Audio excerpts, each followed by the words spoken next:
You are not aware of your aliveness. You are busy with your psychological nonsense. Your thoughts, your emotions have become, your psychological reality has become far more important than your existential reality. What it means is, you are so enamored with your own petty creation that you're completely missing the grandeur of Creator's creation. That's what it means.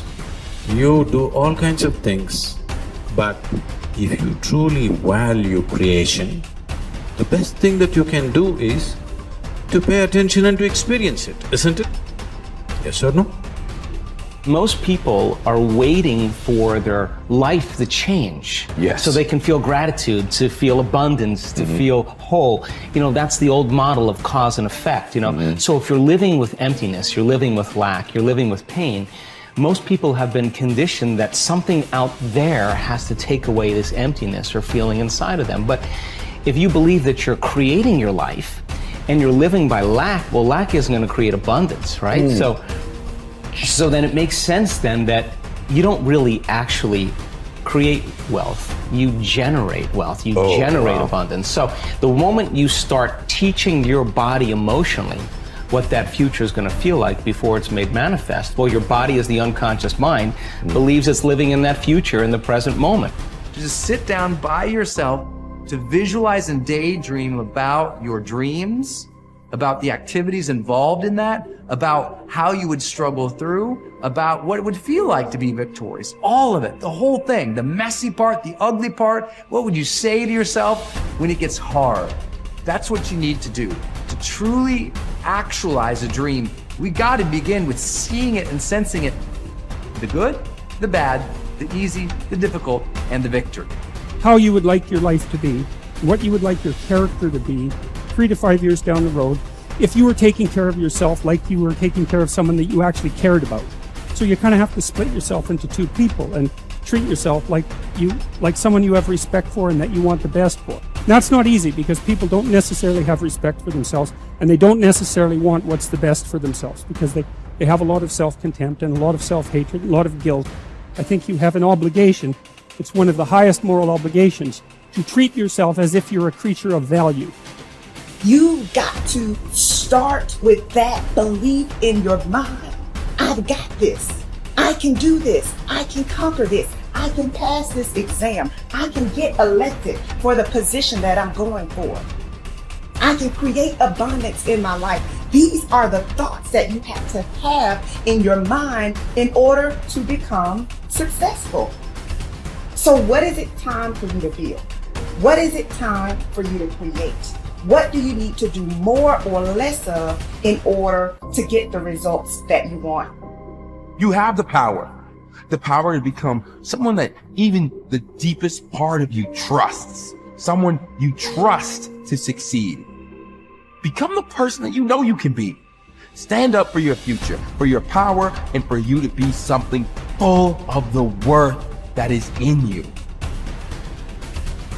So most of us came up with our labels based on how we behaved.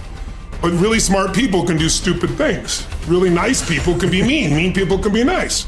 And so if you judge yourself too soon, and most people's identity, their labels for themselves, who they think they are, has been based on their past and often many years ago. And so they don't update it. So the metaphor I'd give for identity is like, it's your comfort zone. It's not your goals.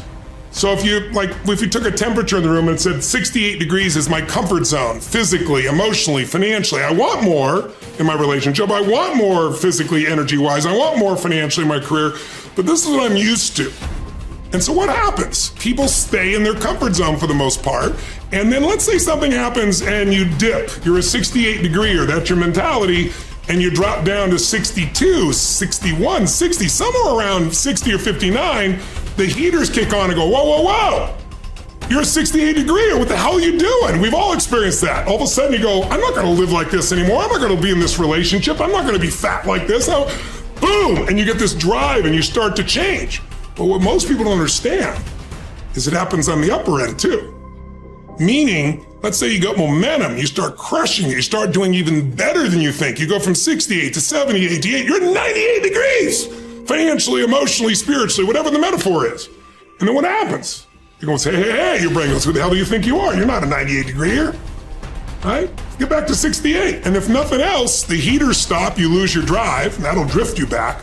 And not enough, the air conditioner can kick on, you start to kind of sabotage yourself till you get back to your comfort zone. So unless you expand your identity, change is temporary. It's like when someone says to me, I've stopped smoking, it's been 8 days. I go, why are you counting? And I say, why are you counting? So you can tell people how long you lasted this time? Like if I went to somebody and I said to you, hey, Louis, you want a cigarette? You're not gonna say, what brand is it? You're gonna go, no, Right. I'm not a smoker. Notice how people, I'm not one of those. That's not my identity. Identity is the strongest force in the human personality. If you look at Lance Armstrong, who has a mixed identity now in the culture, this is a guy that had to win and found a way to win. So when he was told he had cancer in his lungs, in his brain, and in his testicles, and he rides a bike, and he's gonna die, his answer was, no, I'm a champion. I find the way. I will find the answer. And he did. Now, unfortunately, he bent the rules around the sport, and it kind of ruined his reputation, obviously. But that mentality, his identity is why he survived. Other people told they have cancer, and they're like, it's over, they give up, they start arranging their affairs. And so that psychological difference is the number one thing I work with people on, because unless you expand your identity, you're gonna basically keep where you are. You might improve a little or not, you might go up and down a bit, but you're gonna stay within a realm. If you're gonna have an explosive breakthrough to another level, physically, mentally, financially, spiritually, then we gotta not only give you the tools, we gotta shift that internal sense of who you really are and have you find that you are more than anything that's ever happened to you, that you can handle whatever shows up, even if it's incredibly scary or uncomfortable. Personal responsibility is true and wildly optimistic. And it is people's belief system and the value system that they cobble together over a lifetime that will lead them to reject that. And all I can say is reject it at your own peril for the following reason. Personal responsibility is about remembering you can do something and change. And I can sum up personal responsibility in a single quote by Kobe Bryant. Boos don't block dunks. That's personal responsibility.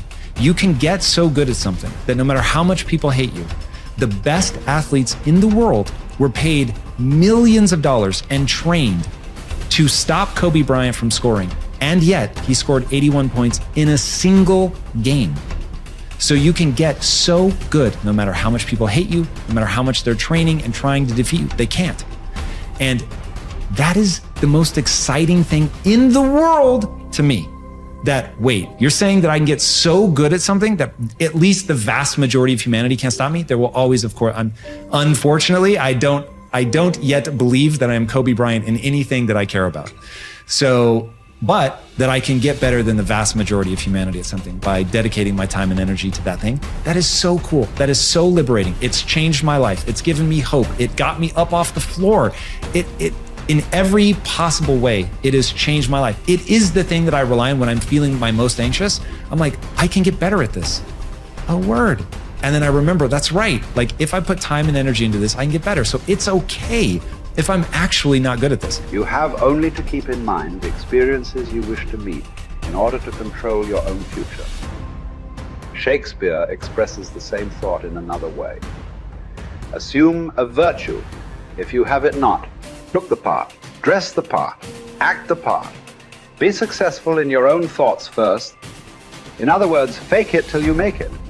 Basically, when it comes to personality traits, there is no difference between possessing them and pretending to have them.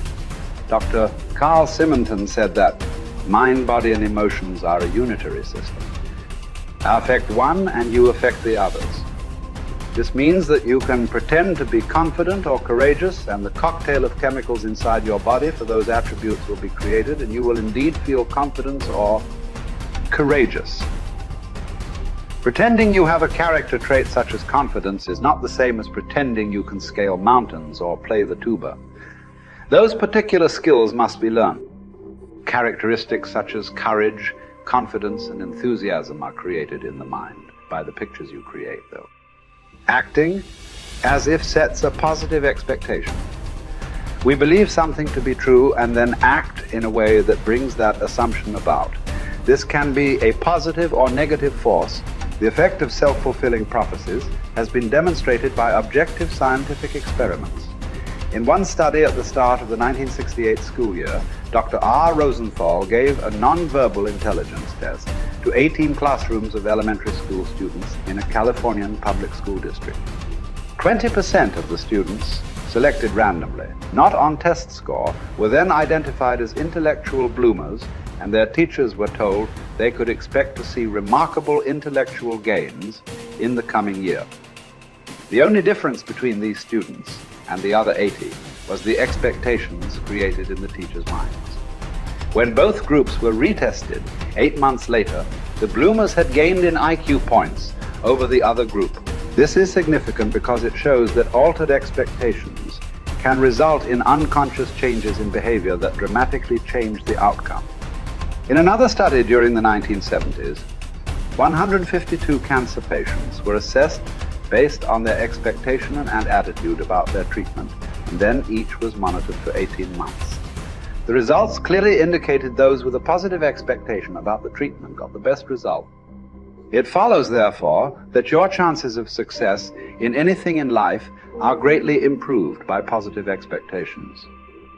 Man is like the wireless operator. Man is subject to miscellaneous wrong through currents if his mind is not in tune with the infinite, or if he is not keyed up to higher vibrations than those of negation. If you want a quality, act as if you already had it.